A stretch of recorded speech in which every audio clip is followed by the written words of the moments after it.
Hello, everyone. I hope that you're doing well. I want to talk a little bit, but I'm not making lives because there's no point, because everybody's pretty mean, and I can be mean too, but I don't like it. So, I want to talk about what's my favorite topic. I know you want to hear about Steve and my marriage, everything. I'm not talking about this. I will not. My favorite topic on YouTube, YOMAMA. What he said today and also the other day. It makes me cry. That's why you don't see me writing in the chat anymore. I'm just crying in the background. And because he talks about MFW, and I will get to that. I can relate very well to MFW. And he says it exactly as it is, and I feel like he's talking out to me. And I know I'm a little bit crazy. I know that. But why do you think that your mama doesn't know about me? Bali and all that. You think he doesn't? Why do you think he never ever throws in there, and Bali, this goes for you too? He could easily do that, but he doesn't attack me or mention me because he has decency. He knows what is content, and this MFW is out there doing the wrong thing but making money off it, while he knows I'm not like that. And that is why he knows the line of what is appropriate and what is not appropriate as content. And if you ever listen to this, I thank you very much. I get it. And I respect that. That's why I like you so much. You're a good entertainer and you're a good person. So let me not get it. I have to control myself to not get emotional, because he made me emotional, because he speaks the truth, and that's exactly what I would need to hear from a friend right now. Anyhow, regards my drinking, I have reduced a lot. I don't want to tell you the details I will give a trigger warning anyhow towards this video, because I will talk about my childhood a little bit, because apparently your mama thought that MFW had a hard one. Well, she did indeed. This is not okay, but we will hear some stories about mine. But I have reduced my drinking, and Steve knows that. I will tell you, when I had the restaurant in Bali, I was drinking, but not heavily, because I was busy. I had occupation, I had responsibilities, I had duties. And then came COVID, and then my dad passed, and boom, came COVID at the same time. And I had to close my restaurant. And of course, I was still having my suppliers of liquor, and they weren't, everything kind of closed down on the island, but I was still ordering. They were happy with me. They're like, oh, thanks God we have a drunk on the island. I was still ordering my vodka balls from them. They would deliver it just like from my restaurant, but instead of to the restaurant. Back then I still had my contract and my villa where the contract expired. They would deliver it there, and I was good for the week. Well, you know what? After 1 year, I was not good enough as a client for them anymore, because I do drink, and I was drinking a lot, but not enough. And they also shut down. What was I left with to drink? I was an alcoholic at that time. I'm talking about we're drinking like 2 bottles of vodka a day.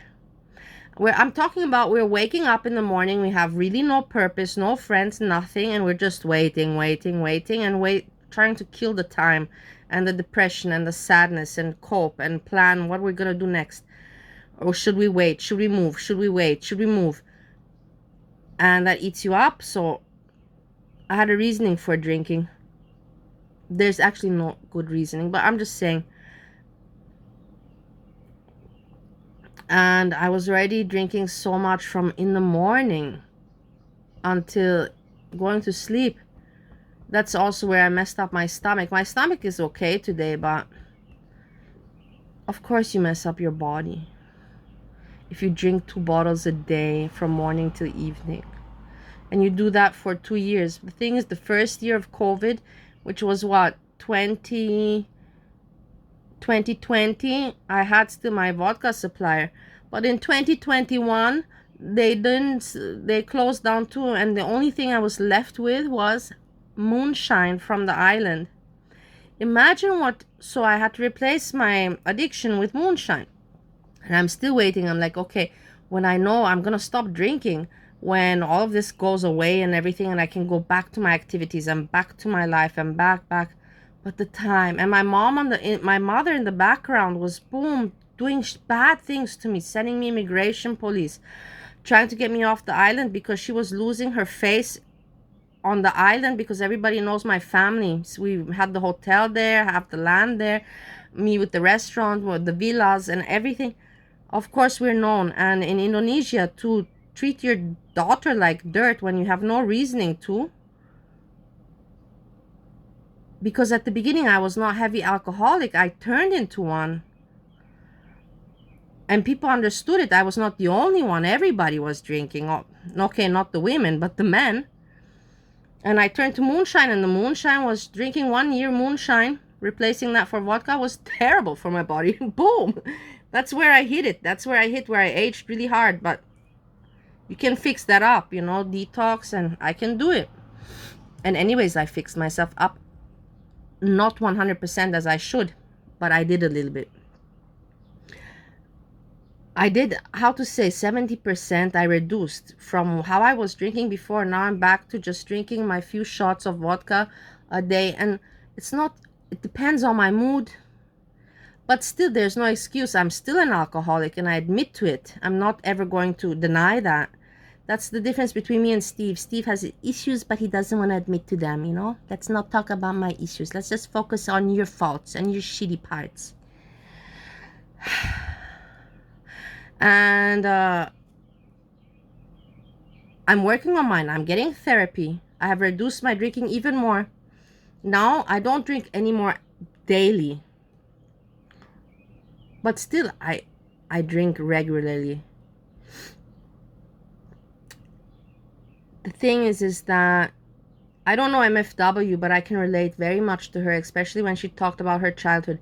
The thing is that, you know, I write emails to everybody, but I never wrote to MFW. I saw her stream a few times, but I can't relate to about the people she talks about, Hasi and all that. I can't relate. It's not fun for me. But to her life and alcoholism, I can. And one time I made a comment, I remember, and then somebody wrote me quickly back, do not comment on her page. She's very patriotic. She hates immigrants. She hates everybody that is not American. Don't even talk to her. She will put you down so quickly. And I got the message. I'm like, oh, damn, you know, I'm not going to be interested or try to be friends or write any email. You know, it's not for me because I am an immigrant here. I am. This is what I am. I'm not an American. So I didn't continue anymore. But I feel bad for her. I know, because I know how it is. I'm not better than her, but I have somewhat a little bit more in control, I find. But that could be I'm wrong, you know. Everybody is delusional in their denial and in their addictions. I try to keep a grasp of myself and analyze myself, but you see, I'm open to listening, and I say what I think. And anyhow, let's go back to childhood stories. So MFW used to make White Russians at 6. I was drinking them at 16. No, I'm sorry. It's not funny subject, but your mama was so shocked, and I was like, wow, if you're shocked about those stories, you know, let me give you some. But the thing is that alcohol in Europe is very normal. That's the thing. In America right now, I'm considered an alcoholic. If I would go back to Romania or Austria or just Europe in general, my 2-3 drinks that I have per day, this is nothing. This is not considered alcoholism whatsoever. In Europe, alcoholism is considered if you wake up in the morning and you drink and you drink. That's considered alcoholism. But not if you have a few drinks in the evening, after work, after the stuff is done and all that. But yeah, so my parents, they had fun. They gave me little glasses of beer so that I'm part of the crowd. I was always meant to act like an adult, and I was always surrounded with adults. Remember their lifestyle that they had, you know. My mom, she escaped communism, fled communism. My dad was a pimp. That's how they start. Then they start to make cafes, strip clubs, did some illegal business. And at one point in Vienna, they had 22 spots. 22. Strip clubs, nightclubs, after hours clubs, after hours clubs. So like my parents were, I was also a party person, don't worry about that. But my parents were much heavier party people than me. And sometimes they would give me a little shot of, you know, the sweet cherry liquor. Of course, I was a kid, 5, but they gave me. And my mom even told me later on that when I couldn't sleep, she would put a little bit rum in my chocolate milk. And that was something normal in Europe to do. And then as I got older, for example, pornograph, because of my parents, porno was everywhere. Playboy's, what was Penthouse and Playboy back then. And then you had the German porn, also magazines and videotapes everywhere. So I grew up very open-minded to that. And I would tell my dad, this should not be I would tell him, you know, other kids into the. My dad said, those people are sick. Sex is part of humanity. Just like we eat and poop and do other things, sex is part. People that cannot talk about sex and think it's shameful, they are the ones that are messed up in their head. And I agree with him. But then at the same time, I think to myself today, well, that doesn't mean that you have to put it out there for your 6-year, 7-year-old kid to see. You can hide it. But okay. So I learned about sex, and it was very open. And I would go with my parents to parties, and they would all be having Coca-Cola, cola parties, you know what I mean, and all that. And women would just take off their tops. It was normal. They were having fun. If I couldn't take it, my mom would tell me to just go in the car and snap until we go home. But anyhow, I didn't live long with my parents. Remember, keep in mind, at age 13, they sent me, because I was too much for them, they sent me to my grandmother in Romania. For example, another story is just so you get it. When I was 11 years old, we were in Bali, and my parents, the hotel was successful, running, everything was fantastic for them, as it seemed in life. And I come home from school, and my mom's crying. And I ask my mom, why are you crying? And she says, yeah, again, your dad with the other girls, with the other women, you know, and I thought that he would change. And then I thought, I'm 11 years old, I'm like, and I went to my dad when I caught him alone, and I said, can I talk to you? And he said, yes. I'm like, why are you hurting mom? Why are you making her cry? You have to keep in mind, my mom was one of the prettiest women. People were chasing her, even though she was married. I'm talking about like super hot. I showed some pictures of her. There's a reason why my dad wanted her to be his wife and make a child and to keep her. The most men were chasing her, but she was no loyal to my dad, and whatever agreement they had, some agreement they always. And I went to my dad and I said, why do you hurt mom? You know, why do you go with other women when she's so pretty? You know, like, she's really pretty. Everybody loves mom. And he told me, because, okay, trigger warning, because your mom doesn't like it in the butt. And I said, in the butt? He's like, yeah, you know, you've seen in movies, you know. I was actually, honestly, at that age, 11, I saw some porn, but I didn't watch yet that kind of porn.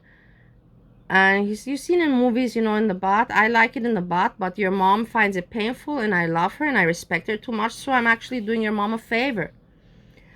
Me, at that age, I didn't know what to reply, what to respond. I just said, okay. And I went in my room and I thought about it. And then I went to my mom and I told my mom, well, you know why dad is doing this? Because you don't like it in the butt. And my mom completely brushed off the subject, and she just told me something like, don't think about it, you know, it will be okay. She knew that it went too far for me. Whatever was going on, that's not what an 11-year-old kid should be thinking about. You know, and then at that point, I also started gaining weight because I felt the frustration between my mom and my dad and the fights. And out of frustration, I was eating and eating, and I was lonely and eating because they were always out. Or they were fighting, or they were out. But they were never a harmonious family atmosphere. No, that didn't exist. So I was eating and I gained weight, and my mom hates fat people, and my dad, fat phobic. Everybody has to look like supermodels, you know, and we all have to have that perfect life looking like it. And that's why I don't value money anymore, and that's why I don't value all these things anymore, because I realize that it's just all phony, and that's not the beauty and essence of life. Only the stupid people still value that materialism stuff. And where was my point? And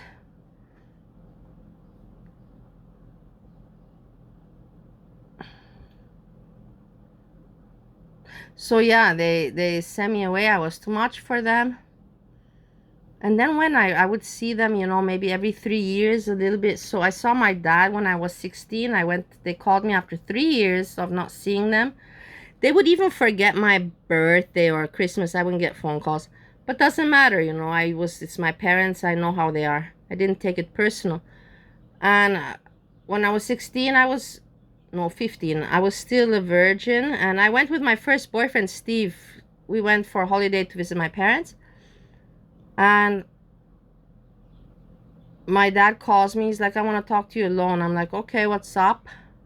He's like, I'm like, come on, Dad. I already know about not to get pregnant and this and that and this and that. And my dad told me, no, this is about drugs. So I'm going to explain, you know, about marijuana. I'm like, I already smoked a joint. He's like, okay, don't do that too much because you won't get anything done in life. Be lazy. And then he's like, cola, you know, Coca-Cola. He's like, that's all right to do it, but do it like you drink champagne. So now at a good party, not as a habit. And LSD never do because I lost a lot. And I'm like, okay, you know, what a talk. So, and there's many more stories I could tell you, but I don't want to even think about them. But yeah, if you think that yes, like your mama said, some people just should not have children. They should not have children. They really shouldn't have children. It should be everybody. Some people like that should have, like, they need license or something. And also, like you said, that the how do you call it, the line ends. MFW probably won't have a child. Me, I don't have a child, and I don't think I can have a child. I didn't plan to make one. I never got pregnant, so I don't think I can have children. Do I regret it? Now I do, but now for me to make a child, it would be hard. But I do admire and envy, not envy is the wrong word. I admire people like Messica that already have grown-up kids and they can play with them or talk to them, you know. They know they will never be alone. They know that they're getting older, but they know that they won't be alone. And that's a big panic that, for example, I have. I'm like, oh, family, not much. I didn't make my own. I'm gonna get old. And that's why I was thinking, me and Steve, you know, at least we're together. Even though he's older than me, I already mentioned. But irrelevant, you know, doesn't matter. We can stick together and not feel alone.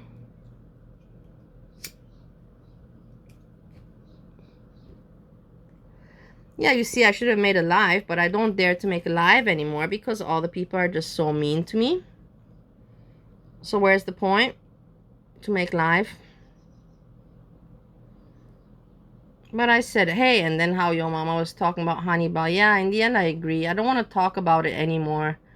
For me, it's stupid, but some people just should stay with their group, with their hog box and their stupid primitive mentality and low life. They don't have a life. They're frustrated. They're angry. They want to make content. They want to have a YouTube channel. They're so desperate for this, you know, like, go for it. But I don't need to talk to people like that. I don't need to chat to people like that. To have fun, like your mom said, let's have fun, you know, and let's be entertained. And that's cool, all that.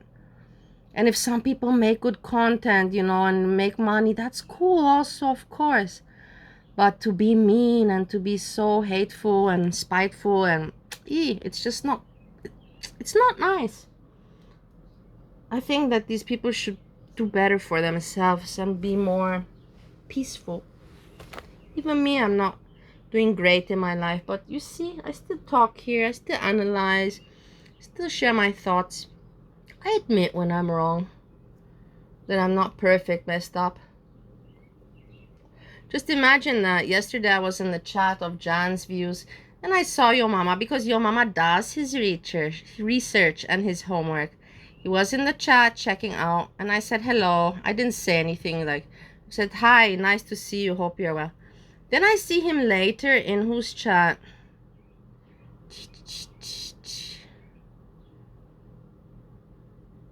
There's not many chats I'm allowed in. That's why I'm surprised that I'm struggling.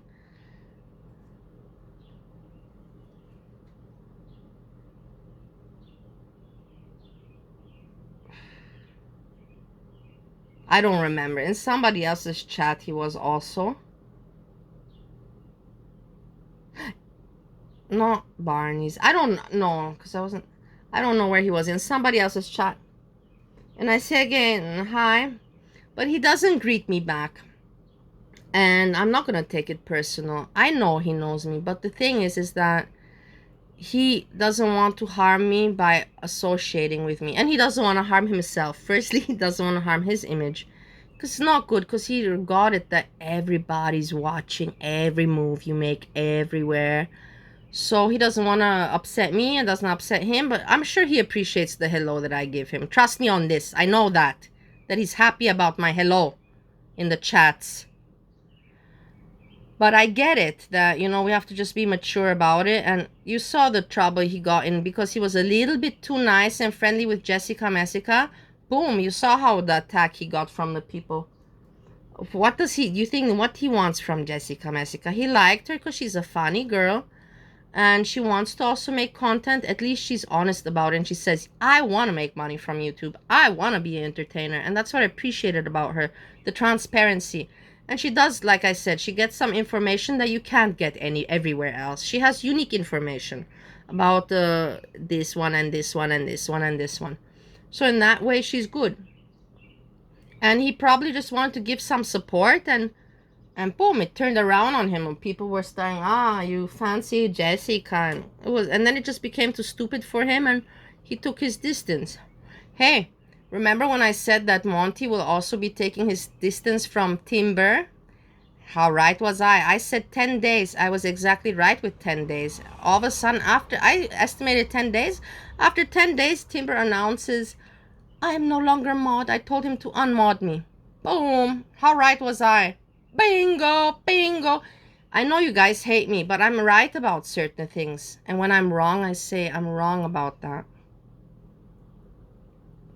I talked already enough. This is already too long. It's going to take a long time to upload. I wish I could chat with you and talk more and have fun and all that, but you guys made it impossible for me. Everyone, I hope you're doing well. Peace.